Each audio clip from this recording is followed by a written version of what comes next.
You're listening to The Crunch with Cam Slater, right here on RCR, Reality Check Radio. Gary Moller has been on the show before, and my comments about my stroke led him to wanting a more in-depth discussion on strokes and how to prevent them and how to fix the damage. He's the expert. I know only too well, though, what it all entails, so this is going to be very educational, especially for me. He joins me now. Gary Moller, welcome back to The Crunch. Now, you made the suggestion after my last interview that we have a chat about stroke prevention and recovery, and yeah, I thought that was a fantastic idea to get you back on the show about that, because you know a lot about it from a technical and medical perspective, and I know a lot about it from personal experience. So, yeah, welcome back to the show. Well, thank you very much. And it is a fascinating subject, and it's of increasing importance, not just because we have an aging population, but we have this so-called vaccine, which is undoubtedly causing a epidemic of stroke and similar health issues. So it's very timely, very important that we do cover this. Yeah, and you know, when I had my stroke, I was 49 at the time, 3 days before my 50th birthday. And the first thing I did, after I spent 2 days on my back trying to stay alive, was to start looking into how do you fix this? Because I wasn't getting any answers from anybody, and those were the answers I really wanted. And, you know, I went to the Stroke Foundation website, and it just made me despondent. It was kind of like they were telling me you're going to have a lifetime as a cripple, and I wasn't prepared to accept that.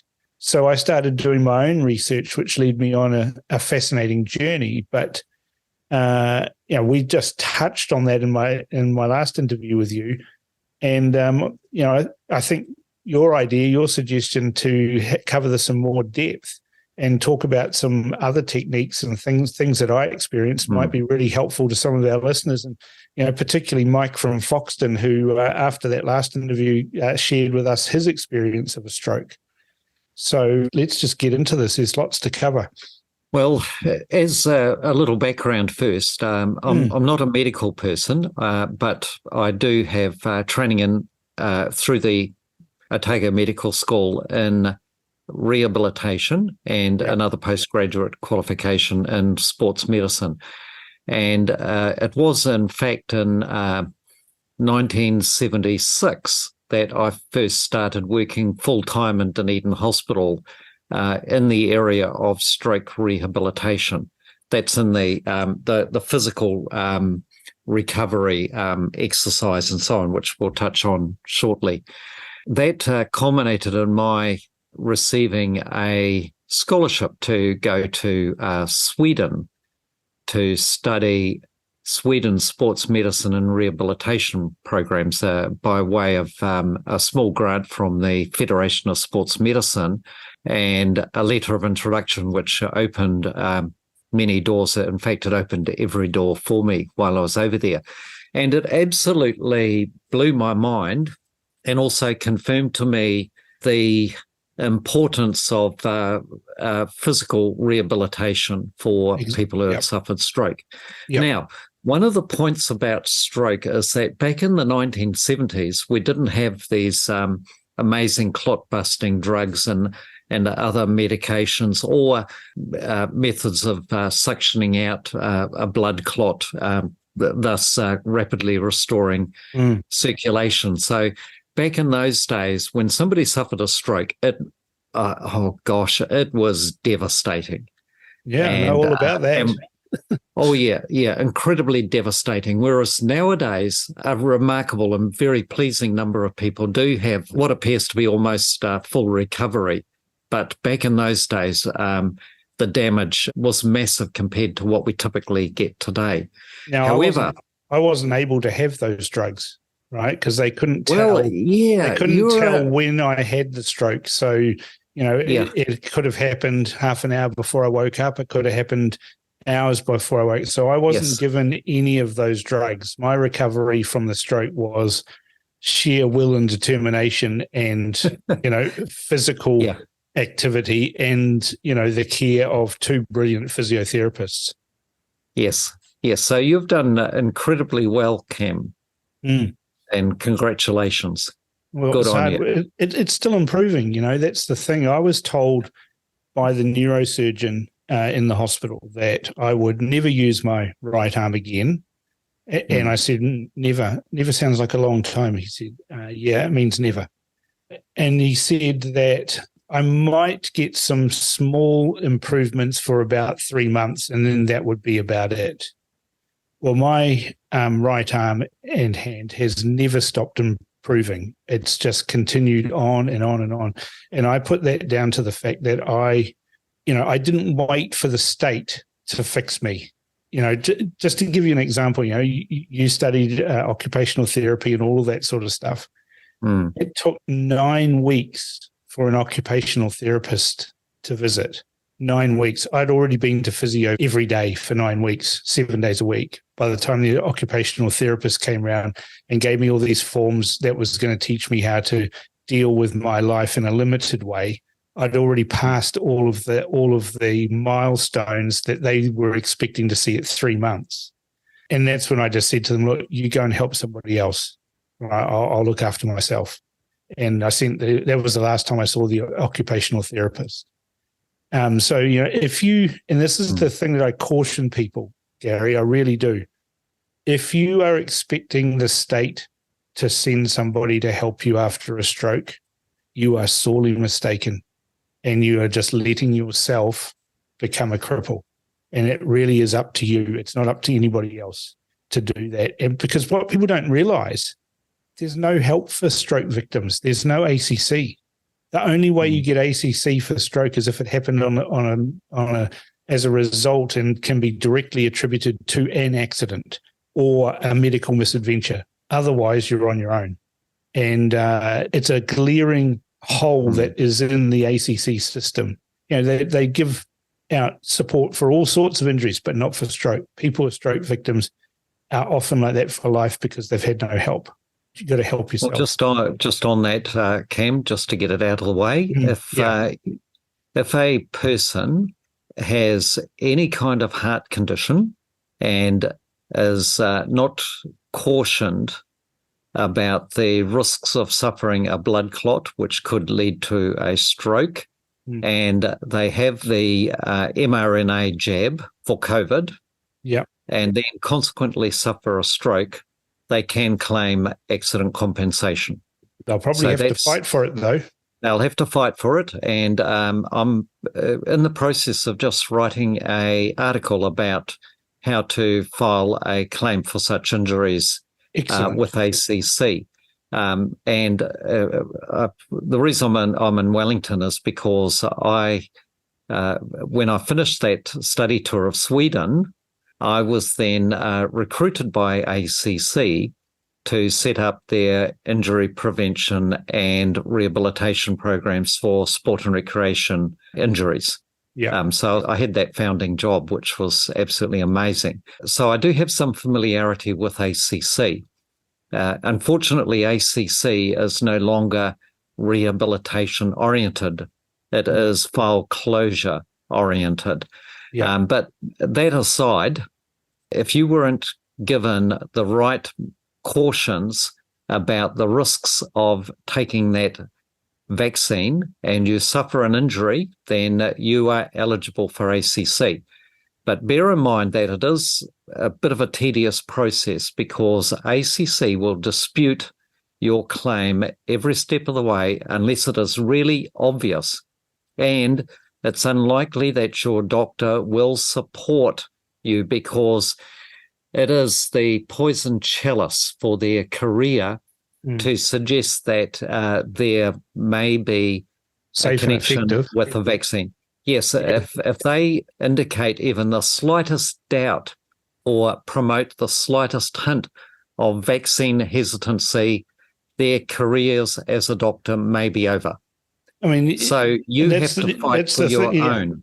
Exactly. That's exactly what I was saying. You have to do it yourself, and don't wait for you to get approval from ACC. If you have the means, and I was lucky, right? I had the means to be able to fund it myself. I had private insurance, and I'd suffered. The neurosurgeon signed a document, said I'd suffered catastrophic loss of a limb.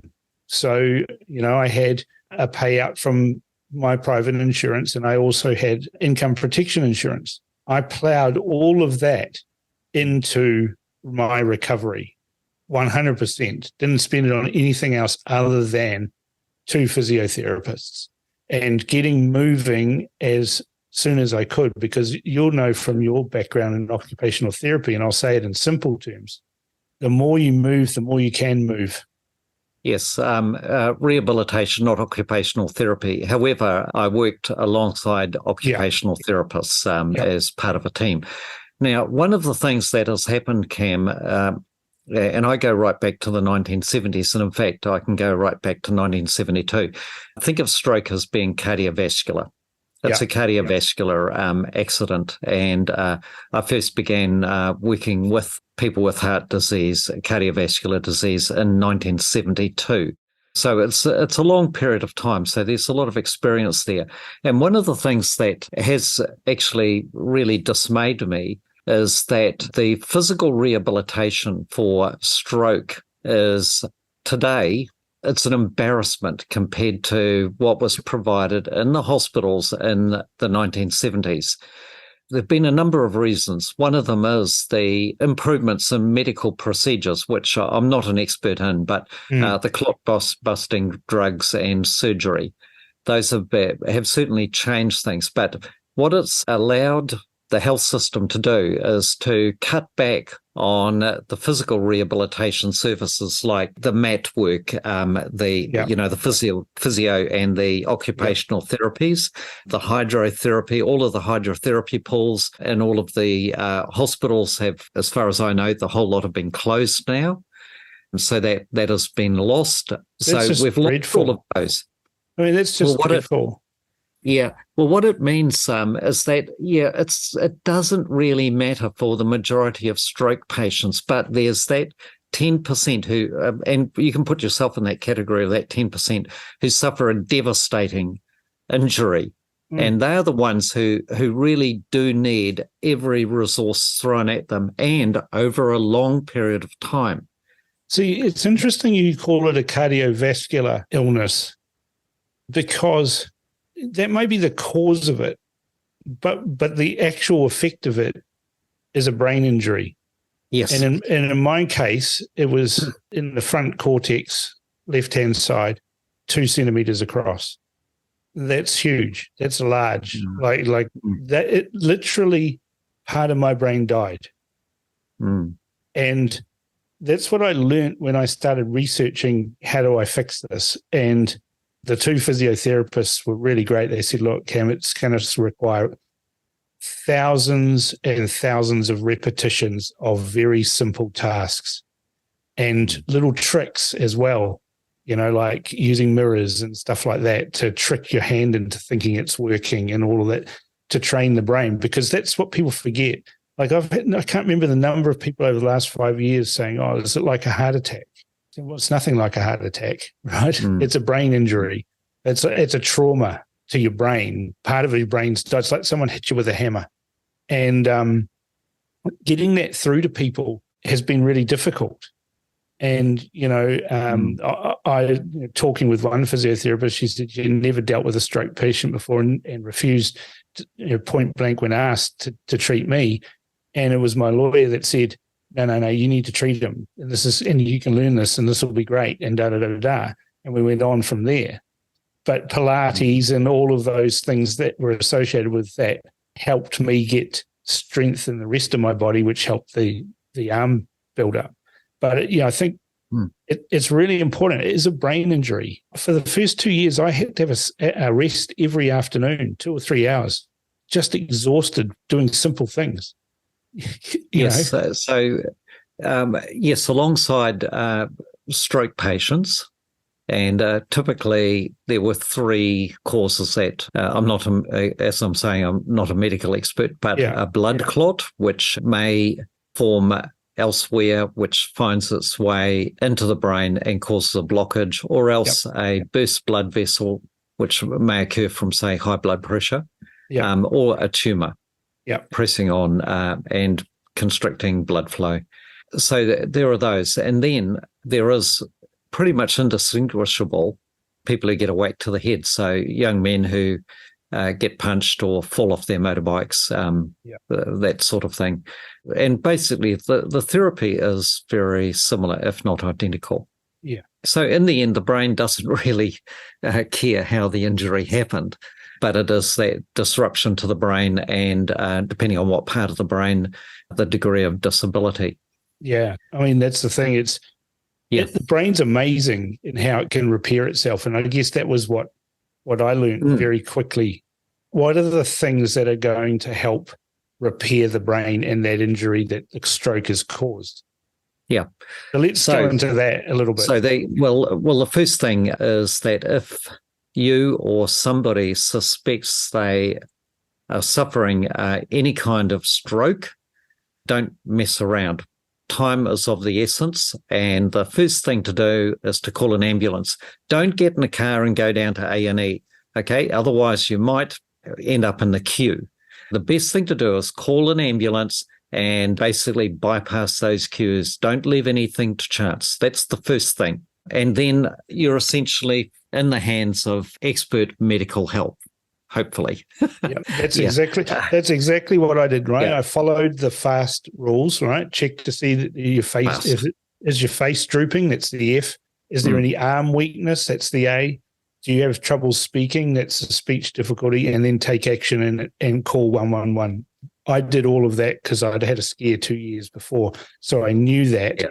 And that was what happened. I woke up, couldn't walk properly, couldn't see in the mirror that I had my face drooping, couldn't use my arm. Next thing I did is pick up the phone and dial 111. The ambulance was there in 15 minutes. Great. I'll tell you a funny story, okay, when I was working for accident compensation. So anyway, my boss, he was in the bathroom. I went into the bathroom and I saw him, and the side of his face was drooping and he was speaking sort of like... He was smiling at me, but he was sort of slurring his words, and I went into a panic. I thought the guy was having a stroke. And he went along with it. He was a bit of a mischievous guy. And it turned out that he had just come back from the dentist. Yeah, I mean... But anyway, I've never forgotten that because I went into panic mode, okay? Yeah. But I mean, Bell's palsy has very similar superficial appearance, especially around the face drooping. Yes. It's so, when you can lift your arms above your head and everything, then you know it's not Bell. You know it's not a stroke. But now, if the world was perfect, here's what I'd also be doing, right, hey? As soon as somebody has suffered a stroke, one of the things, as soon as it is practical, is to start flooding the body with antioxidants. Yep. Basically food substances that protect cells from the oxidative stress of toxins that are released during whenever there's tissue damage. Yep. The cells that survive are stressed by the toxins that are being released from the damage, plus the lack of nutrients and oxygen due to the lack of blood flow. So it's really important in the ideal world, but it's impractical, is to flood the body with antioxidants. So there is actually a really good argument for all of us to have a diet that is rich in antioxidants, whether we have a stroke or not, because it's just so good for us from... So what are those, Gary? In plain English. Well, brightly coloured fruit and vegetables. So any plant that has colour that is in the warm spectrum of the visible light. So red, orange, yellow, green. Okay, right. And then you move into the blues, indigo, violets, which are so the deeper the red. So think of blackcurrant, which is probably just about the most potent of the antioxidants berries. It is so dark red that it looks black. Think of turmeric. Turmeric is the most yellow of the yellow. Yeah. If you think of paprika, it is the reddest of red. It's scarlet red. And in nature, colour denotes the degree of health. And it's those warm colours, red, orange, yellow, green. And as you move further over into the blue spectrum, you move into the less healthy or the unhealthy ones. So, okay? so in order It's a good rule of thumb. Yep. So in order to prevent, to give your body the best chance to fight off a stroke, or to actually give your body the chance to regenerate cells, antioxidants or foods high in antioxidants. Yes. These are things that contain vitamin C. Yes. What other vitamins are we looking at here as well? Well, all of the vitamins, but we must also not overlook the importance of the fat-soluble vitamins, vitamins A, Right. D, E, and K. And typically as we get older, as we become weight conscious and heart healthy conscious and so on, we are encouraged to reduce our fats and oils in our diet. And by default, for example, if you move from silver top milk to yellow top milk or green top milk or blue top milk, you are by default reducing the availability of fat-soluble vitamins. And they are absolutely important, essential for neural health. There's more, like amino acids such as taurine, acetyl Red Bull. Not Red Bull. No. Red Bull's got taurine in it. Oh, it's got a bit of taurine in it, along with some SHIT. Here's the thing, though. One thing that I found too is that it's a very large percentage. Something like around between 85 and 95% of people who have strokes have very low potassium. And that was the case with me. Potassium, and potassium's really tricky, right? Because there's a happy medium that your body will accept. It has, I don't know the correct term, you can correct me. Is it millimoles or something like that? The measurement is between 3.5 and 5.5 per litre of blood. And once you go under 3.5, then you're at risk of death. And once you go over 5.5, you're at risk of death. There's the reason why you can't buy potassium supplements anywhere, right? You have to have them prescribed. So when I went into the hospital, they said, "Oh, we're surprised you're still alive." Why is that? Because your potassium is 1.3, right? That's how low it was. And this is one thing that I've always struggled with since my stroke, is keeping my potassium levels between 3.5 and 5.5. And, people will facetiously say to me, "Oh, just eat more bananas." Well, I don't have a banana boat. Right? No, I just don't have a banana boat, because that's how many bananas I'd have to eat to keep my potassium in that level. And so I have to take these supplements. And so I find that annoying, and I haven't yet cracked that, but neither is an endocrinologist or any other specialist. So let me ask you. Could look at? Oh, absolutely. Let me first of all ask you this, Cam. Has anybody suggested why your potassium was low in the first place? Not a single person. Okay. I've been to every specialist known to man. Okay. Well, I don't think they know. Well, there are possibilities. Yeah. Now, first of all, everything in the universe is yin-yang, black-white, hot-cold, positive, negative, male, female, liberal, conservative. You cannot have night without day. There's always balance. Yep. Everything must be in balance, and it's opposing forces. So when you look at potassium has a variety of functions. Now, from a cardiovascular point of view, potassium is the brake. So if you think of yourself as a motor vehicle wanting to travel at 80 to 100 kilometers an hour down the highway, nice and steady, you have a combination of an accelerator and a brake, and they must be well serviced and in good condition, right? Yep. You don't want to be going down the motorway without a brake. No. And think of potassium as being the brake for your cardiovascular system. It calms and quietens down your heart. It dilates and opens up blood vessels. It creates tissue, blood vessel flaccidity.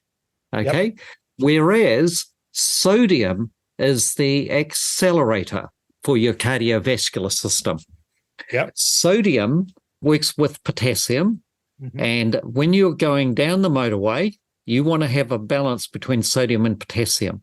So if there is an excess of sodium relative to potassium, you may end up either going too fast or you do not have any brakes, okay, which means you're a hazard, not only to yourself, but people around you. So think of also that sodium is pro-inflammatory. Potassium has the opposite effect, and you need a balance again between the two. So now there are things in your body which can, again, think of the yin yang, black, white, that sort of thing. So what acts as a antagonist or a suppressor of potassium? Now, it can be, for example, an excess of circulating calcium. Calcium is a direct antagonist to potassium. So if calcium in circulation is too high, then it may suppress potassium. Okay. The other is if you have an excess of copper, and that can be the consequence, for example, of having had glandular fever at some stage in your life, which alters the way the liver operates. And the regulation of copper. So if copper goes up, potassium will tend to go down. Well, I have had glandular fever sometime in the past. Well, so yes. You're the first person to suggest that. Well, it's one of the most common. You will see. You just need, I started doing my doctorate on the use of head tissue mineral analysis for detecting the long-term consequences or effects of glandular fever. And I didn't complete it because it was going to take me too long. I was going to be an old man, which I didn't want to be. And my professor, who it turned out had had glandular fever himself, which is one reason why I was so interested in what I was doing, he said to me, "Gary, you already know more than anybody else, so just go and do it."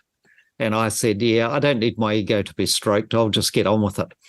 Now, so this is really interesting, though, Gary, because I get phone calls from people all the time that know that I've had a stroke, know that I recovered, know all of this stuff. And they say to me, uncle such and such has had a stroke, or my friend's had a stroke. What do you suggest? And I said, the first thing to do is get their potassium checked.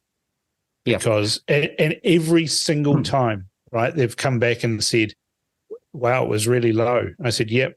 And what they do in the hospital, and I know this because they did it to me, is they pump potassium into your arm. And I had a bag of this viscous burning fluid pumped into my arm.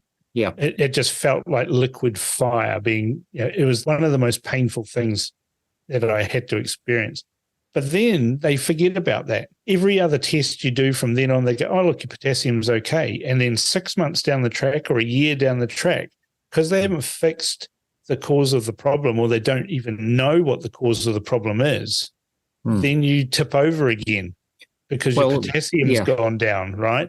And nobody ever said, if you keep your potassium between 3.5 and 5.5, your risk of stroke is significantly reduced. And I cannot get this through to people anywhere, and it's hard. They go, oh, eat bananas.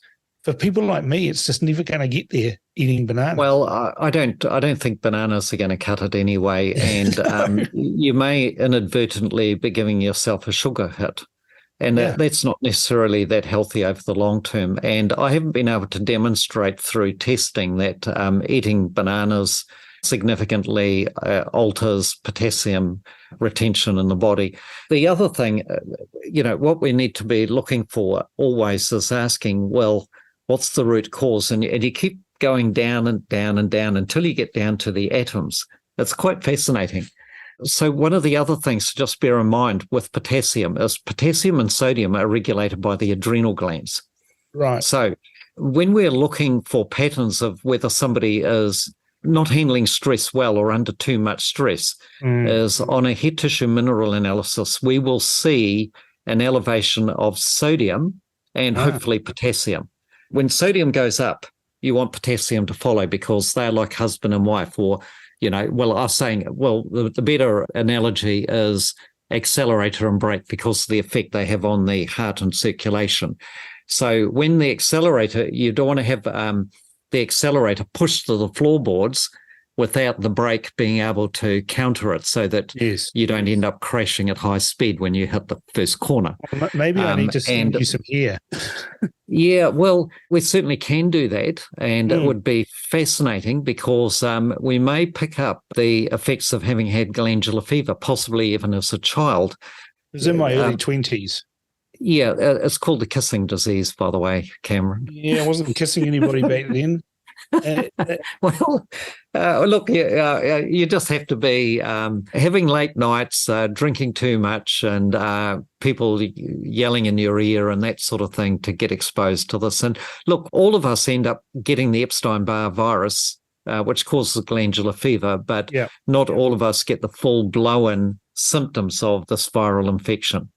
And and it's young people who get run down, eating poor diets, not getting adequate sleep, who are at greatest risk. The other group is young boys and girls when they enter puberty. That's when they often get smashed.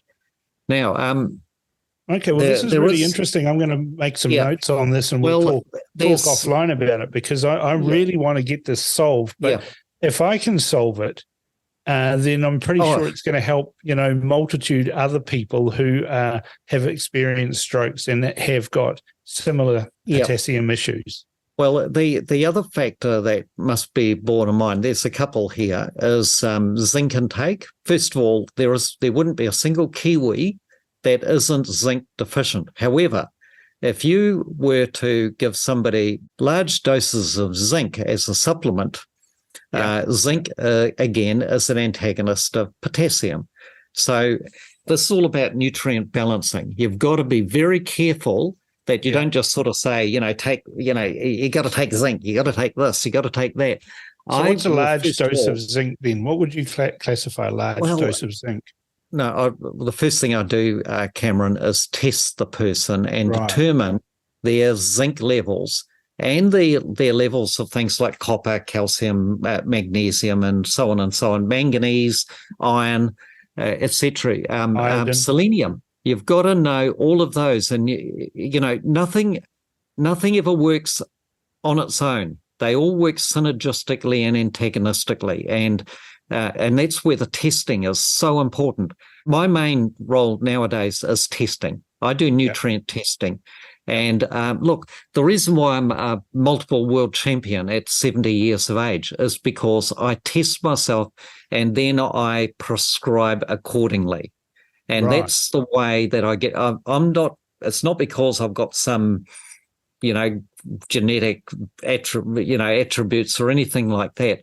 I do it because I keep myself healthy, and I do it basically through testing, then prescribing. Cameron, you wouldn't run a business without a set of accounts, would you? No. You've got to know what your profit and loss is. You've got to know what your stock is, and what the turnover is. And the other thing is you've got to know what the threats are. And in the case of a human being, it's like, Cameron, have you been eating fish? Like, have you got mercury in your system from eating a bit too much tuna or something? Now, that could be, you've got to know all of this before you can figure out what is the root cause of why did this health-conscious bloke wake up suffering from a stroke. Yeah, I wasn't health conscious back then, to be fair. I am now, though. You can see I'm grinning while I was saying of course.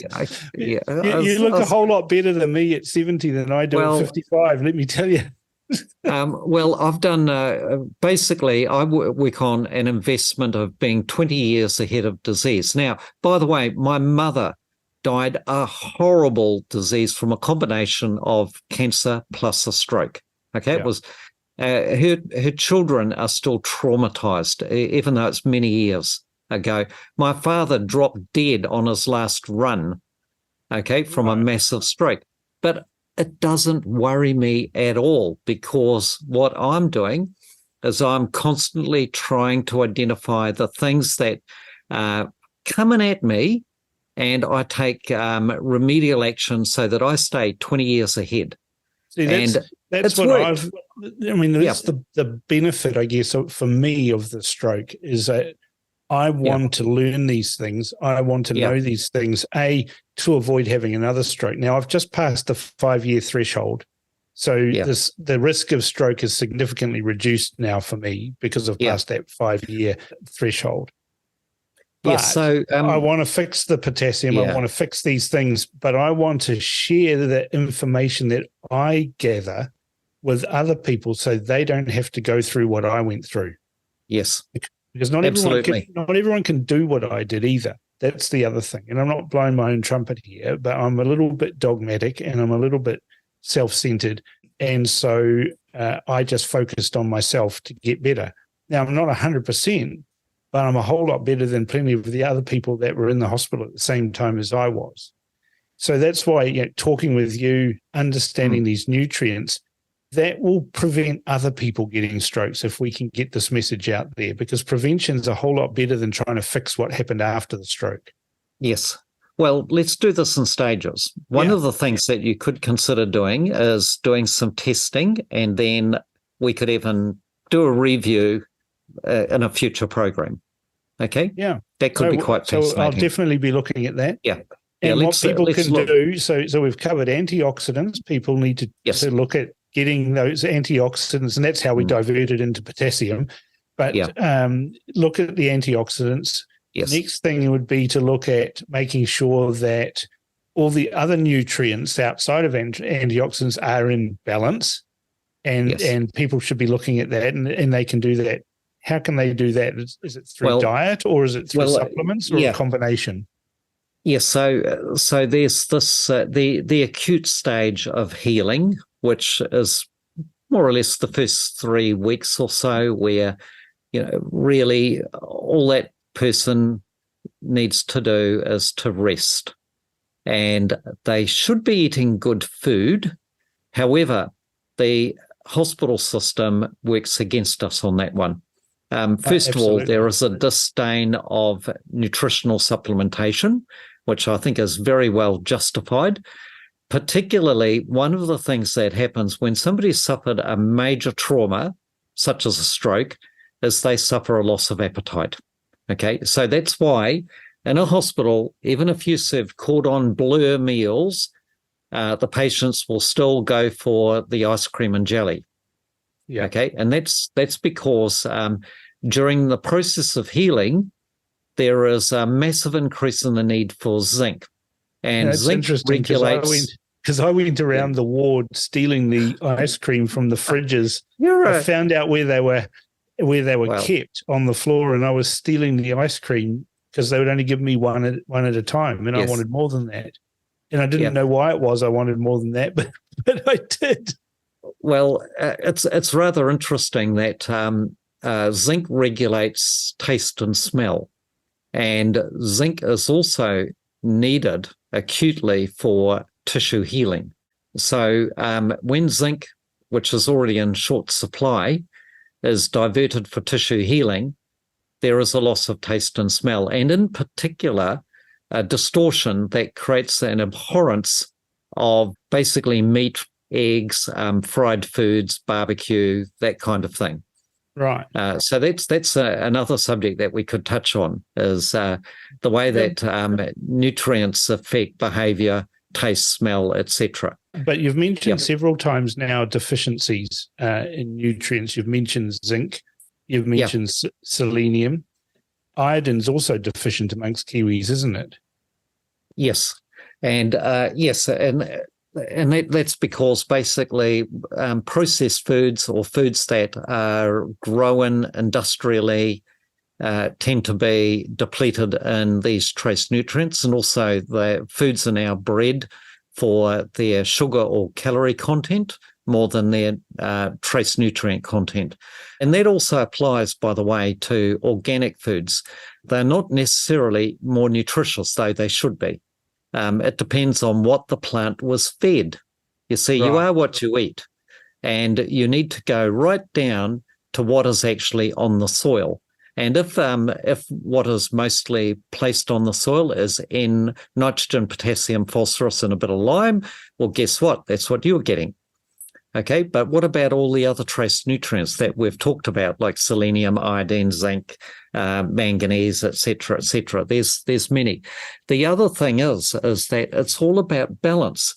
You see, if one may have an adequate intake of, say, selenium or zinc, but if there is an excess of copper, or on the other hand, if somebody is taking too much vitamin C and they already have low levels of copper, they're going to make things worse.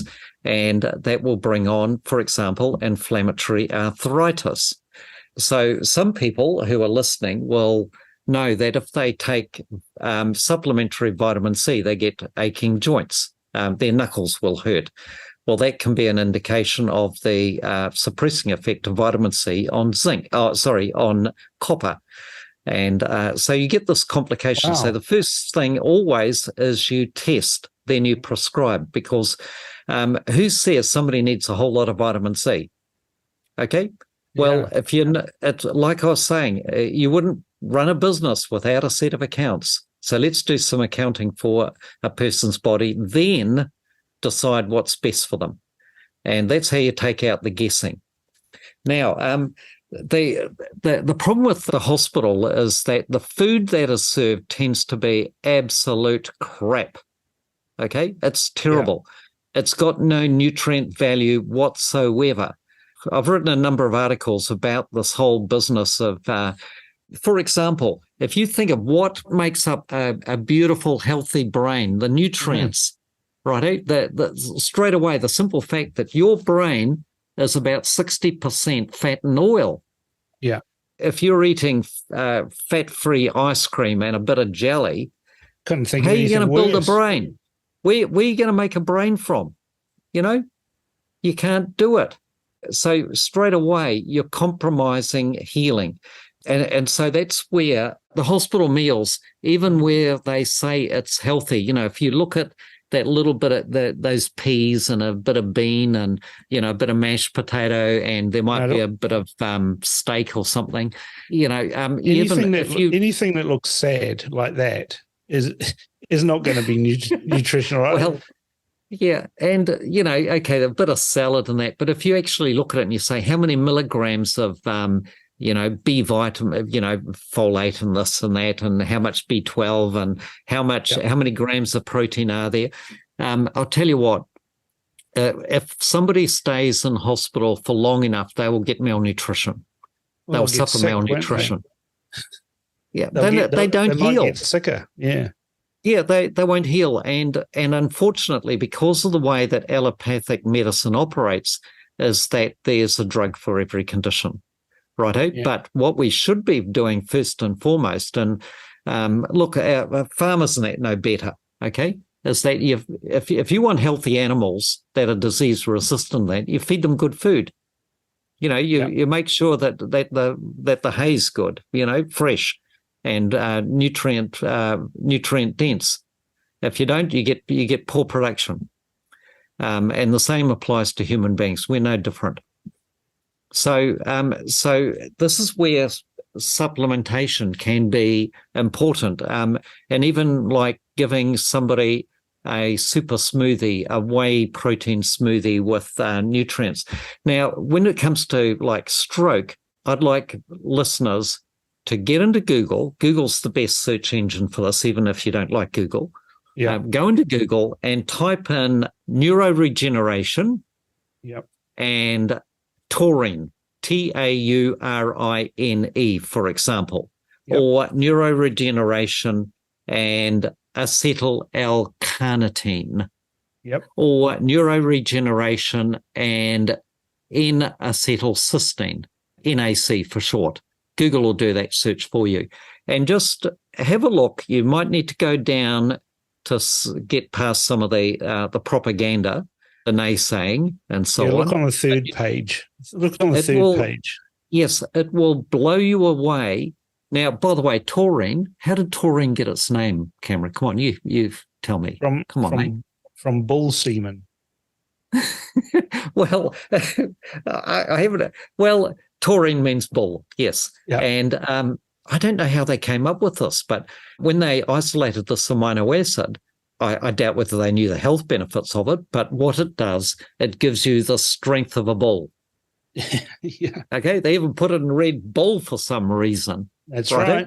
But what it does, it strengthens the cardiovascular system. It plays a role in neuroregeneration, righto? It's all about supplying the basic building blocks so that those amazing artisans that are going to regenerate and rebuild that brain have some good quality materials to work from. Well, that's how I got onto nicotine. That's how I got, because I did similar Google searches, neuroplastic, because I was told by the neurosurgeon, well, you've had a stroke because your blood pressure was up, and then you had a lack of neuroplasticity, which created brittleness, and basically you've blown a pipe, in your brain. That's what he told me. So I Googled neuroplasticity. How do you improve neuroplasticity after a stroke? And I found study after study after study, that was all on, government websites in the United States, like the NIH, et cetera, that talked about nicotine and how I said, right, this is me then. I'm into that. so that's how I started smoking cigars. So nicotine and caffeine, by the way, have similar neuroprotective effects and may have a role in neuroregeneration. Yep. However, they're not nutrients. So let's think of a pyramid, a hierarchical pyramid. Yes. And at the bottom, you have your base nutrients, including minerals, vitamins, proteins, essential fatty acids, and so on. And then as you move up, you will add in more strategies, and that could include experimenting with nicotine and caffeine. Small doses. A little bit of this, a little bit of that, a little bit of that. It's like adding salt into the broth, just for taste. You're not pouring the whole thing in. So if you've got a lousy diet, then smoking a cigar, I wouldn't recommend it for a minute. Okay, I would first and foremost say you've got to clean your diet up and your lifestyle and so on. So that would be, and identifying, for example, if there are toxins like, let's take another example, okay? Cameron, you could have bathed in an arsenic-laced geothermal hot pool in Tucano. Yep. Okay, and got a big dose of arsenic. Okay, now, arsenic suppresses potassium. Right. Okay.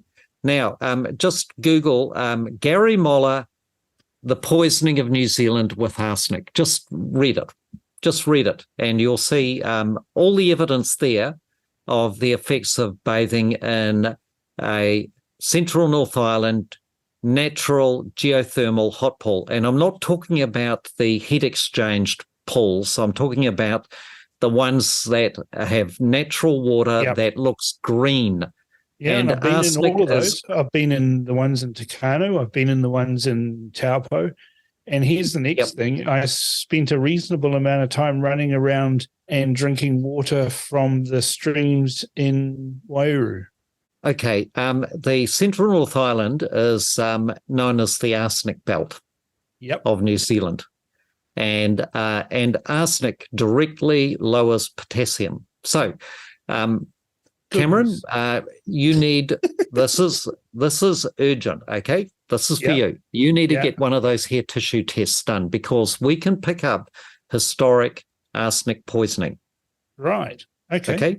And you'll see examples on my website. Just Google Gary Moller arsenic. Gary. So these things can be reversed, though, can't they? Yes. The first thing we have to do is determine what's there. Like if there is arsenic, then the way that we get rid of it is we just apply exactly what I've been saying about how the universe operates. If there's arsenic, then we put in the mineral antagonists, which then shove the arsenic out of the body. If you've had glandular fever, then your liver will not be as efficient as it could otherwise be at detoxifying these things. which may be perhaps the reason why perhaps arsenic might have accumulated in your body more than the person who was sharing the pool with you. Yes. Okay, because we have differences in our ability to eliminate toxins.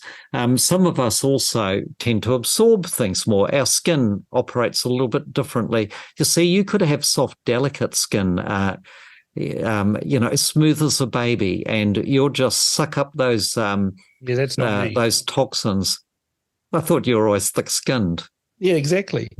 I got the height of a rhino. But anyway, this is real. This is like so fascinating, and it's the first time. I mean, for me to hear this, that there is possibility of a solution. To it, because that's the one thing that I haven't been able to work out yet, is how to get this potassium issue. Because I'll be perfectly honest, it frightens me that I can't get my potassium under control. And to have to spend a lifetime taking these supplements is incongruous and annoying. And, what if I forget? What if my potassium goes down? Because, I've had a stroke. I don't want another one. I don't want to have anything even remotely like that happen again. And not having my potassium solved frightens me, because it's the one thing I do. I am frightened. I'm not frightened of dying. I'm not frightened of a whole lot of things, but I'm frightened of living as a shell, and being trapped inside a body, and my brain not being able to do a whole lot of things. And I love doing outdoor things. I love hunting. I love being in the bush. I love shooting. I love all of these things, right? And if I couldn't do those things and couldn't do what I love doing, which is, stuff like this radio show and writing and being involved in politics, because I'm trapped in crippled by my body, rebelling against me, that frightens me. That's the one thing I'm frightened of. Well, Cameron, you're a tough guy, and let's just change the language a little bit. Sure. Frightened's not a good word. Let's use the word concerned. All right, we'll use You're concerned. You're concerned. It's on your mind, and really, it's the fear of the unknown. If it's let's think of this: a stroke is potentially your enemy, and what a good general does before he does anything is he sends out his spies. You go out and gather information. Yeah. So why don't we learn more about what might be going on? And you've already connected a few dots. For example, if you just need to bathe once in one of these pools, and off air, you might want to tell me exactly which pool it was in, because I have actually gone and taken water samples and had them tested myself. Yep. So that I am able to then connect the hair tissue testing with where they bathed, and also connect it with the signs and symptoms, the health issues. And Cameron,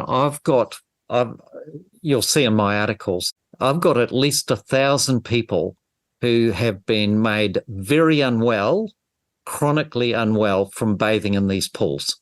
It's a scandal. And they don't want to do anything about it because it goes to the heart of our tourism industry and, these beautiful, healthy, health-giving hot pools. Yeah.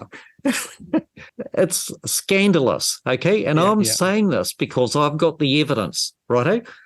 I've got the evidence. Well, it's not a secret. I mean, I, in my younger days, would go to the Takanu pools there, also the ones at Taupo, and as I said, I used to run around the hills in Wairau, playing soldier, and I knew about, like, we were always told in the army, and who knows if it was right or not, if you're going to drink water from the streams, make sure it's bubbling, that it's aerating when you get water from the streams and that. But we were running around, and we knew that there was arsenic in the soil. I looked up the history of how Wairau ended up with all that tussock and everything else.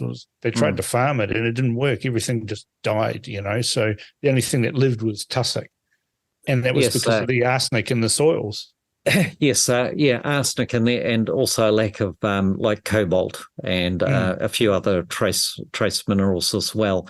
And so the first thing is to test. Now, just getting back to, so what do we do with stroke rehab? The first thing, so we've got to try and mitigate the secondary death of tissues. Those little brain cells that survived, we need to cuddle them and look after them and nurture them. Yeah. Otherwise, they become stressed and died. And so, yeah, you want to minimize that occurring. And that's why, the clot busting drugs, the sucking out of the blood clot to restore circulation and so on, so that you don't get any further death. But antioxidants are certainly one of the key factors. But the trouble is, once a person is in hospital, the people around them, like, family and that, are essentially powerless. And so you've almost got to just sort of accept, well, that during this acute stage of recovery, just provide as much care as you can and just go with the flow. Now, as soon as possible, we should be trying to get nutrient-dense food in with all of the building blocks necessary for recovery and repair. Now, there's a few other things that can help. And again, it comes down to when is it practical to start incorporating these things. Yeah. Now, the first thing, and listeners can again do their Google search, is look at intermittent fasting and the use of intermittent fasting to do two things. So what you can do is you can type into Google fasting and the words stem cell production. Okay, so what fasting does, when somebody goes into a fasting state, there is the release of adult stem cells. And those little stem cells, they somehow find their way to the brain, and instead of becoming a fireman, they get a message which says, you're going to become a little brain cell. And they somehow miraculously become a brain cell. So, this whole idea of neuroplasticity, that that the brain tissue can regenerate to a degree. When I studied anatomy, we were told by the time you're 7, you've got all your brain cells, and then you're losing so many per minute, for the rest of your life. That's not true. We're constantly rebuilding and restoring, and which is a really important principle, which you know very well, Cameron. Now, the other part to it is the stimulation of stem cells, and then the other is to type in fasting and growth hormone. Okay? Right.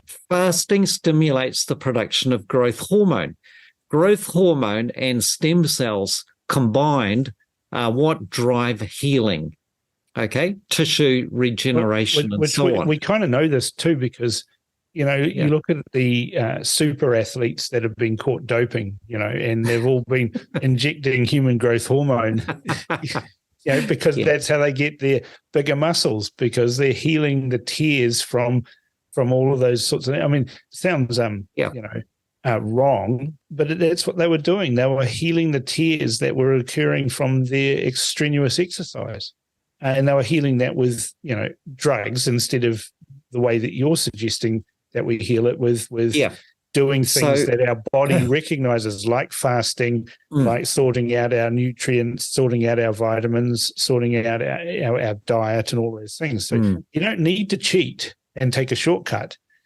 You can do all these things. Like you said, it's a pyramid. Get all these things right at the base that provides a good, solid base to build this high pyramid that we're going to build. And then each layer of the pyramid is less and less required of the things that will make a big difference. But they wouldn't make a difference if you didn't have that base correct. And it is rather interesting that when a person is seriously ill or injured, they have a loss of appetite. It's almost like the body says it's time for healing. Yeah. And so during that first stage, there is a complete loss of appetite. And that, I think, combines with the stimulation of the release of stem cells and growth hormone. But it doesn't have to be bodily injury either. It could be something traumatic, like a divorce or a separation or something like that. People lose their appetite. When things like that happen, that trauma of that thing, the body says, no, you don't need this. Yes. you need to focus on this. Just on that, these things are complicated. We don't become experts in stroke prevention and recovery overnight. It's complicated. So we're covering a lot of territory here. Now, one of the common factors that you see with anybody who's suffered any kind of head trauma, whether it be a stroke or a whack to the head of some sort, is we see the lingering effects of adrenal fatigue. Yeah. So on a head tissue test, what we will see is a depression of the functioning of the adrenal glands. Right. Now, look, when somebody suffers any kind of head trauma, it's like a major assault on the body, okay? And the brain, the reptilian part of the brain says, we're under attack, okay? It's an incredibly terrible stress. Now, whether it's a divorce or whether it's crises at work or scaring the hell out of us. Case. Could be a court case. Yeah. Could be anything that's stressful. Yeah. What happens is that it activates the fight or flight response, and if that goes on day after day, the person reaches a point where the adrenal glands basically shut up shop. Okay. Well, so what you're talking about, Gary, is exactly my situation. 3 court cases. Yeah. The incredible stress of all of those. The impact of becoming public enemy number 1 with Nikki Hager's book, Dirty Politics. All of those things, all piled on top of each other for years, and in doing what I do, nearly killed me. And now I'm finding out that it's all of these things. Yes, so you could say, there was the stress of that, but now I'm starting to understand the pathology of it, of how that works. Well, look, the perfect solution to all of your stresses and woes is to go and relax in a hot pool. Yeah. And it just adds some arsenic onto that. You got to remember that arsenic used to be the poison of choice by disaffected wives, for knocking off the old bastard. Yeah. But the trouble is we can now test for it. Yeah. Yeah. As an aside, I'm learning so much from this conversation, and as hopefully an aside, others will be as well. Yeah, Far Lap was poisoned with arsenic. I've actually got the test results here. Right. Yeah. Who did it? The Australians? Well, we don't know who did it, but we know that it was done. Because here's the thing. Hair keeps growing after death. So in Far Lap's case, the arsenic levels were measured, and then in the last hours of growth, there's this massive spike of arsenic. Yeah. Right. And by the way, the same was done to Napoleon Bonaparte. Oh, right. Okay. Yeah. Just lacing his food with arsenic, and you can see it in the lock of hair that was tested. Yeah, fascinating. But anyway, back to stroke. What we can see is that the other thing, Cameron, is how much can be learned by having a conversation. And one of the problems medically is that the consultations or the time is now less than 10 minutes. Okay. It's a rushed visit, whereas what's needed is a conversation where little clues, blues clues are offered, which then allow one to start connecting dots, and then doing the appropriate testing helps to confirm and then provide direction. Okay, so you can see some dots are being connected here. Now, there's a lot of things that can be done nutritionally, and bearing in mind the loss of appetite. But while somebody is lying, say, on unconscious, sedated, it doesn't really matter, though it would be lovely to be able to get some antioxidants into them, righto? But when they are ready to start eating, the food needs to be nutrient dense. And that just simply does not happen in a hospital environment at all. Zero. Okay? Yeah. And so that's where the family bringing in the food. Now, for example, a super smoothie, one of the first meals used to be chicken soup.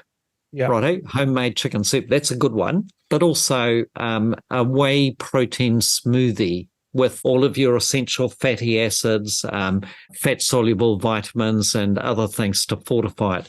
There's a recipe on my website. Just Google Gary Moller super smoothie and you'll see the sort of thing that can be done. Have you made it taste nice? Because like when I hear smoothie, Gary, I hear hippie food, spirulina. It looks sad. It probably tastes sad. I want it to taste like vanilla ice cream. Does your super smoothie taste of vanilla ice cream? It can. It can. But, God. It's just me. Harden up, mate. Harden up. Come on. Look, I'm just going to read. This is what, at 4 months of age, this is my Plunkett book. Okay? Yeah. Okay. So when I was 4 months of age, this is what the Plunkett nurse prescribed my mother because I was failing to thrive as a baby. Yeah. Brains, grated kidney, liver, flaked fish, tripe with minced chicken. Okay? Right. Now, that's what my mother was feeding me at 4 months of age. Now, and you're complaining about whether or not it's vanilla. Come on, harden up, mate. The thing is, what we should be focusing on is the nutritional value of the food rather than the taste. Yeah. Yeah. So, but yes, we can make it delicious for you, Cameron. Yeah, right. We will make that concession. But I think that what we need to do, Gary, here is let's use me as an example or a test in a very public way, right, on this radio station, on the show. Okay. And see if we can fix all of these things. I'm just looking at your super smooth recipe here. Half a scoop of your ultra protein plus some additional whey protein, blackcurrant. I like blackcurrant, so we're on a winner there. I think I could eat your super smoothie every morning. Yes, I think you have the old recipe there, by the way, but that's just on your website here. Yeah. And but anyway, every morning I have stupid things like a few supplements and some Baroccas and stuff like that. Yeah. You're saying if I do this instead, I'm going to get a much better result. Well, first of all, Cam, test, okay? Yep. Because do you need that Barocca or don't you? Okay, that's the first thing. It's about balancing, and another principle in nutrition is the Goldilocks zone. Not too much, not too little, just right. And that's where the testing becomes important. There was that question. We all need vitamin C, but how much? We all need zinc, but how much? Yeah. And it's about getting it. And so if you've got a whole lot of copper, for example, in your body, then you need a whole lot more vitamin C and a whole lot more zinc. Yeah. Okay. Yeah. But if you've got low copper, you don't want to. You need to bring the copper up before you start pumping a whole lot of this other stuff in. Otherwise, you make matters worse. You don't get better. Right, right. So this is going to be fascinating. I'm going to enjoy this. I'm just looking at these photos. They look delicious, I've got to say. They do look. They're just stock photos. You're not supposed to say that. You're not supposed to say, yes, that's exactly what they look. The green one with the cucumber. Yeah, that's not me. That's not me. Again, Cam, look, the color is really important. Always just keep reminding yourself those warm primary colors are what Mother Nature uses to tell you that it's good for you. Okay. Just on a little sidetrack on it, just briefly. There's some things that I just cannot stand the taste of, and people might say I'm fussy or whatever, but there's a couple of things that I just can't stand. And is that my body saying you don't need this? Possibly, yes. So there's things like, I really don't like tomatoes, the taste of them, and cucumbers the same. I really like, as soon as I taste them, it's like, ugh. And the other one that is just awful is used in Thai cooking a lot. It's gone completely out of my head now. But yeah, I can't stand that either. So there may be childhood traumas there, but I'm just pulling your leg, Cam. But coriander. It's coriander. It's interesting. I cannot stand eating coriander. It tastes like tin. Well, one of the highest levels of potassium I've seen on a hair tissue test was in a gardener who ate loads and loads of tomatoes. Right. Tomatoes, as you probably know, along with cucumbers, are excellent sources of dietary potassium. Right. So that's rather fascinating. Again, I want to do the testing. Now, it's possible that you may have low levels of potassium in your blood, in your circulation, but you may have high tissue potassium. We need to test you and find out. So this will be an interesting exercise indeed. And then we can do round 3 of how to deal with strokes. Now, the next thing that needs to be done in stroke, and I this used to be my job, okay? Every morning I'd do the ward rounds. And my job was to lift the limbs and do movement patterning. Okay? Now, basically, movement patterning is replicating the basic movements of human movement. I know exactly what that is. Yes, and the first thing, if you think of when somebody's suffered any kind of brain injury, they lose the ability to walk properly. And in fact, we need to go back to the very beginning stages of movement development in a baby. So what is the first thing that a baby does? You put them on their tummy, and you get them to lift their head, okay? And when, of course, they lift their head up, the parents are all excited. And that's what we need to do with somebody who's suffered any kind of brain injury, is you start by putting them on their tummy and getting them to just simply use those extension muscles of the spine. That's exactly what my physiotherapist said to me at the time. Your brain's forgotten how to do this, so you're back. You've got to rewire it. You're back to being a baby, but we can shortcut that, and we do this with repetition, and we do these things. So So I'll go through those stages so that listeners can, because they're just not doing it in the hospital anymore, at least not to the right degree. And like you said, it's got to be done 1,000 times and then 1,000 times more. It's got to be just repetition. Okay. Let me tell you, they're not doing it at all in the hospital. I know. I'm That's my deeply experience. disappointed. I'm very disappointed. Okay, because sure, the majority of people, they have their full recovery, but what about that 10 or 15% who really need this therapy? Otherwise, they end up with permanent, unnecessary disabilities. Completely unnecessary disability. So the first thing is just simply being on the belly and doing a kind of press up, keeping the hips on the ground and trying to push up. It's sort of like it's a yoga, exercise. And then the next thing is practicing rolling from your tummy onto your left, over on the left-hand side onto your back, and then onto your right side. Left, right, rolling. That needs to be done repetitively, practicing doing that. Then the next thing, from the lifting of up of the head and pushing up with the hands, is getting up onto one's knees and hands, and then walking on your hands and knees on a nice soft carpet or something. We used to do it on a raised mat, a huge gymnastics in that mat. Okay, and then practicing. So before you can walk, you've got to be able to crawl. Any parent knows this. You do not allow a baby to miss out on crawling. Okay, they've got to crawl, otherwise they will be a clumsy walker. And then you finally gravitate to walking, and the walking needs to be left to right. Now, you will see this with anybody who's had any kind of serious illness or injury.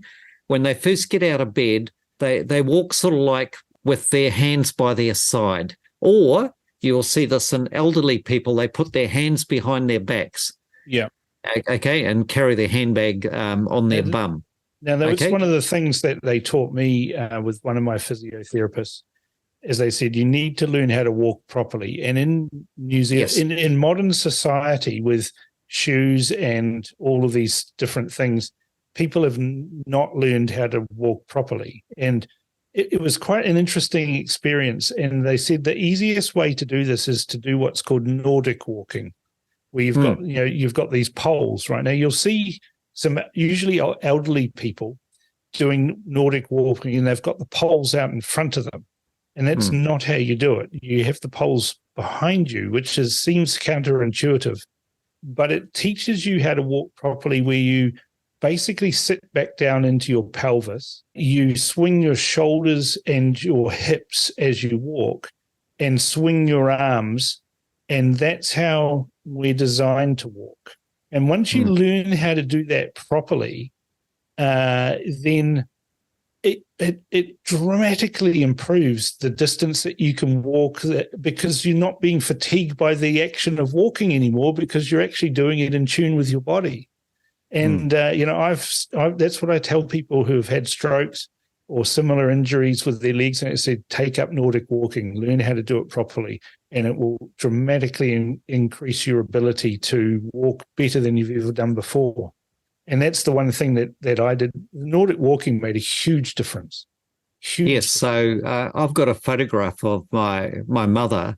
One of the first things I gave her after it was apparent that she had suffered a mild stroke, a first stroke, is I gave her some Nordic walking poles. Yeah.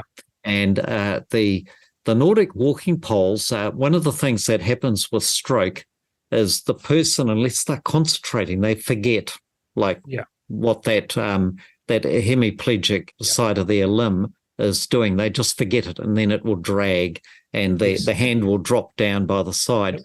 Whereas when they've got the poles, when they've got the poles, they are more likely to remember, because there's that visual and tactile feedback that they're receiving. So Nordic walking, but you've touched on something. Find a Nordic walking coach to teach you the right technique. Now, another thing about walking, Cam, so you spent a bit of time in the army. Yeah. Okay. Well, I spent time in the army as well. And one of the things that we learned was how to march. Yeah. And marching is just so important. And using the audible hup, 1, 2, 3, 4, left, right, yep. And so on. You can get some headphones and put on like Dr. Hawk, Dr. Hook, with his Blue Jeans song and all that sort of stuff, and that's exactly right. But that's exactly what I did. I was using the Nordic walking, and I was, right at the start when it was really difficult and my right foot was dragging, and as I got tighter and tighter, and that's when I actually used the marching regimes. It was left, right, because your body doesn't know how to swing properly, and eventually it's this repetition again, right? This is the thing with stroke recovery. It's repetition, hundreds, thousands of times doing things over and over and over again. I was lucky, right? I do pistol shooting, I do shotgun shooting. You get good at those things through thousands and thousands and thousands of repetitions. And so for me, it was natural to do that, right? Okay, so Cam. Okay, so one of the things that I ask people when I'm doing a consultation is, have you ever owned a firearm? Yeah. Okay. No, I've never owned just one. Okay, righto. Okay. So you've the worst can be shotguns, by the way, but what's associated with that?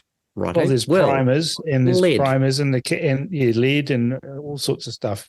That sweet smell is the lead vapor, as the shot or the bullet is vaporizing metal as it goes out down the barrel. Yep. And the other is, have you ever cleaned a gun? Yeah, well, Right. the thing is there used to be lead projectiles, and then they had copper jacketed lead projectiles. There's lots of copper involved, and when you're cleaning a rifle, you've got to get the copper out, you've got to get the lead out, and you've got to be really careful on all of that. Well, remember what I stuff. said about copper. Oh yeah. Okay, copper being an antagonist. Okay, so there is. Look, I've even had guys with lead poisoning from doing party tricks of blowing smoke rings out of the barrel of a shotgun.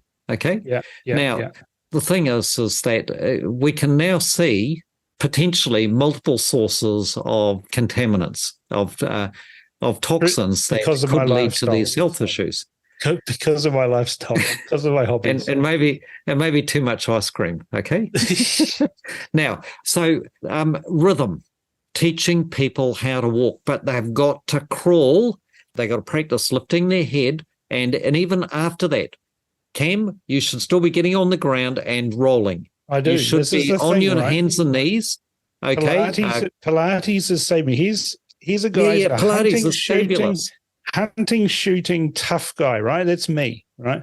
And I've always ridiculed yoga and Pilates and everything. But you know what? Since I took up Pilates, since I took up yoga, I've shot the best I've ever shot. I've improved my body out of sight by doing these things. And I really highly recommend Pilates and yoga and those sort of Pilates more than yoga because it's so repetitive. Pilates, doing things over and over and over again.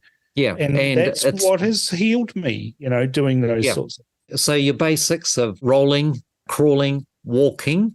Yep. And you definitely have to be able to walk beautifully, smoothly before you ever think of trying to run. Yeah. Okay. Things have to be in order.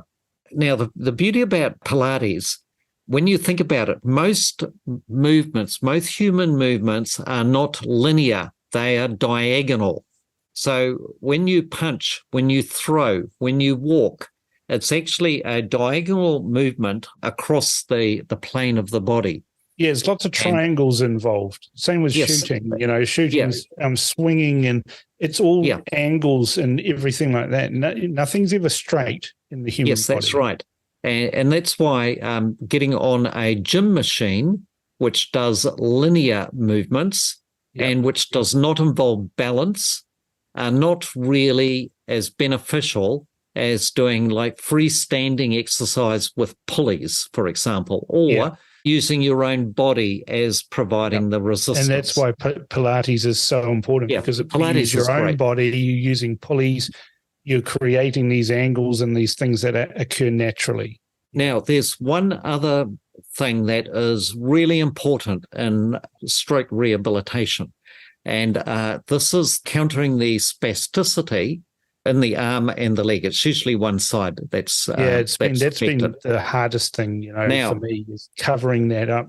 This is when you do exercise and all of a sudden you get these shakes and these jitters because you can't control your muscles. So one of the things that I mentioned, I did my morning rounds of the wards. Yeah. And my job was to mobilize those paralyzed or spastic limbs. Now, this is where I think the hospital today is letting down patients terribly. Yeah. There is a great risk during the first month or so following a stroke of developing frozen shoulder. Tell me about it. Guess what I've had? Yep. And this is what I learned in Sweden, is the use of various physical therapies for helping to counter the contractures that develop in the spastic limbs. And this needs to start within a week of the injury. For example, the arm that is spastic needs to be repeatedly extended. Yep. And that includes being extended overhead. Okay. Yeah, it's all sorts of things, overhead and then out to the side. Even like bending your wrist back, like that. That's all the sort of things that I've gone through. Yes. And done all that to stretch those ligaments and stretch those muscles out. So, Cam, was your right side affected? Yeah. Well, you've got incredible mobility there. Just looking, listeners can't see it, but you've got almost complete dexterity, and you can get your arm above your head. Okay. Yes. Now, not being able to lift one's arm or get one's arm painlessly above one's head can be a terrible disability. Just the effort of putting clothes on. Yep. If you can't get your arm above your head, it's a disability. It's a terrible disability. Totally. The other thing is that if one falls and if there are contractures, there is a risk of suffering extremely painful injuries. Yep. By landing on that limb. You can't break your fall. There's a whole lot of things. Here's the other thing I found out. When I went I went and visited a friend of mine who does traditional, Rarotongan deep muscle massage and that. When I visited him after 3 months, I went up there. But I went in the water in Rarotonga and I was trying to swim. Well, you can't swim. Like, you literally can't swim. You can't. If you've got one arm that doesn't work, you can't even tread water. And I found this out, and I thought, and I was in the ocean, and I thought I better get out of here because, I couldn't control anything, and in the end, I just had to stay in the pool to do it because there was a real risk that I'd actually drown because I couldn't save myself. And my mates all teased me and called me a circle swimmer, because I couldn't. But you can't actually do any sort of swimming because you need that balance, and it doesn't exist there. But after a week with him beating the hell out of me, I went up there. I couldn't lift my arm above my head, and after a week of him beating the hell out of me, I could lift my arm above my head, and that just changed everything once I could do that. So you've actually touched on another part of the therapy, and that is deep tissue massage, because a lot of the painful contractures, the headaches, the neck pain, the shoulder pain, hip pain, and so on, can be alleviated by doing deep tissue massage. And anybody who's suffered any kind of injury resulting in spasticity or weakness of muscles, they would benefit from a once-a-week deep tissue massage. Now, it's a matter of finding the right person. Now, you mentioned Cook Island massage therapist. Well, it just so happens the other side of my family, my children are Cook Islanders, and I learned massage therapy myself from traditional island methods. Yeah, and then there's myofascial release as well. All of that sort of stuff comes. Yeah, so there's those sorts of therapies. Even finding a good Thai massage therapist can be one of the best. Yes. They can be excellent in relieving muscle spasm. And just once a week is all that's required, but once a week ongoing. And as you will gather, these things do cost money because you've got to pay them, to do these classes and that. But Cameron, it is absolutely worth the investment because 100%. there is that law of diminishing returns. You can't do much in those first 2 or 3 weeks. But then that's when the therapy really needs to start ramping up, bearing in mind that, with a head injury comes poor concentration, very poor stamina. But look, anybody who's been in bed for a week, they're going to be tired and exhausted anyway, and then put a head injury on top of it. And, it is hard going, but that's where surrounding yourself with motivated family, good quality therapists and that really come in. What I found, early on, like when the second day I was in hospital, there was no use having a pity party. It is what it is. And now we've got to set about setting some goals. Now, when I first had the stroke, I thought, this will take me 6 months to fix. Well, here I am 5 years later. I'm still improving. I'm still getting stronger. I mean, there was a time I couldn't even hold a 1 kilo weight in my right hand. My fingers would just straighten out and it would drop down onto the floor, right? So to go from being really strong and doing a whole lot of things to not even being able to hold a 1 kilo weight, which is nothing. It's two things of butter in my right hand. I couldn't even hold it, to now being doing the things I can do now. It's just about You have to have a perseverance and a willpower to do it for yourself. And then you add all these other things in that we've talked about. Yeah. And slowly but surely, you will regain the use of. Well, of Cameron, have you looked into hyperbaric oxygen therapy? Well, actually, a friend of mine has just installed one in Auckland, and he wants me to go along and do that. So that'll, I guess, will be another episode of this, how we're going to deal with stroke. So we've covered so much today, but only a little bit. There's so much that can be done, and it's so exciting. Yeah. Well, to do it. Let me just say, and for listeners, what they can do is type into YouTube HBOT and stroke recovery and look at some of the videos. I think every hospital in New Zealand should have a hyperbaric oxygen therapy chamber. Yeah. And ACC should be funding HBOT. There's enough evidence now to show that it is effective, but its greatest effect is in the acute stage. Like, we should take, within hours of somebody having a stroke, one of the things we should be doing is super saturating their bodies with oxygen under pressure. Okay? Yeah, totally. I mean, it makes sense, doesn't it? Because your brain has had an injury. It's been deprived of oxygen in a particular area.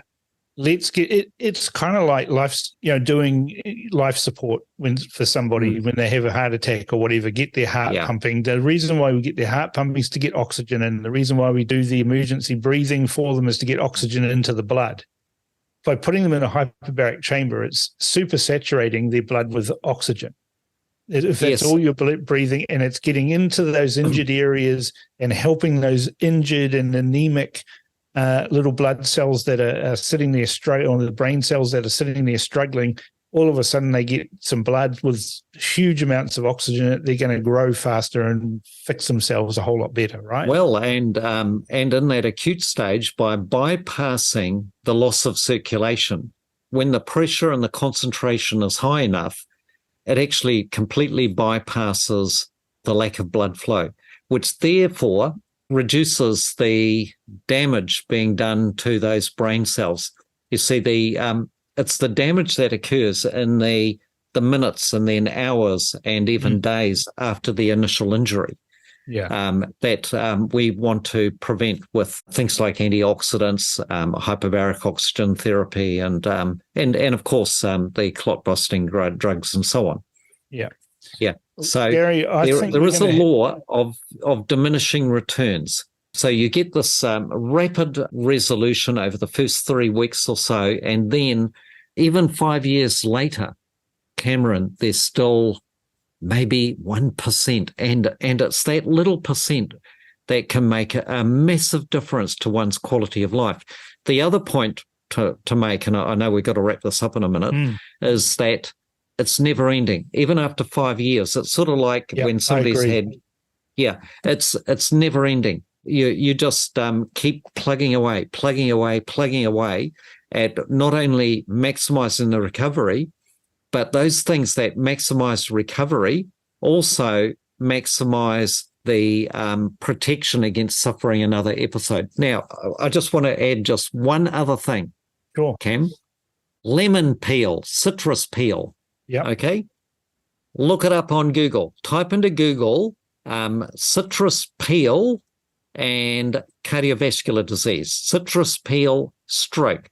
Put in citrus peel and cancer, and you will see. Now, here's the thing, okay? Cameron, if it's good enough to use a citrus detergent to degrease the chain on your bicycle or the engine block of your car, then citrus peel is probably good for clearing your arteries. Yeah. Okay? So think of citrus peel as being Mr. Muscle Drano for your arteries. To keep nice, clean arteries, a beautiful blood flow to your brain, look at the role of citrus peel, not citrus juice, but citrus peel. Yeah. Okay? It's amazing. Just look it up and you will see. You can Google Gary Moller, healthy citrus peel recipe. Okay, and you can look it up for yourself. But we could actually do a whole session on citrus peel and the various health benefits associated with it. Well, Gary, we've covered so much today, and we've only touched on the immediate aftermath of a stroke in recovery. I've learned a whole lot more that I wish I'd known 5 years ago. But that's all right, because, as you say, you can keep on doing these things and get incremental changes. And that's what I've experienced. And that's what I'd say to people who are listening is just because you think you've stopped improving doesn't mean you haven't stopped improving, right? You just got to go and do it again, or do more, or change it up, or do something else. And you will see those improvements. And, I've spent 5 years getting to the point where I am now.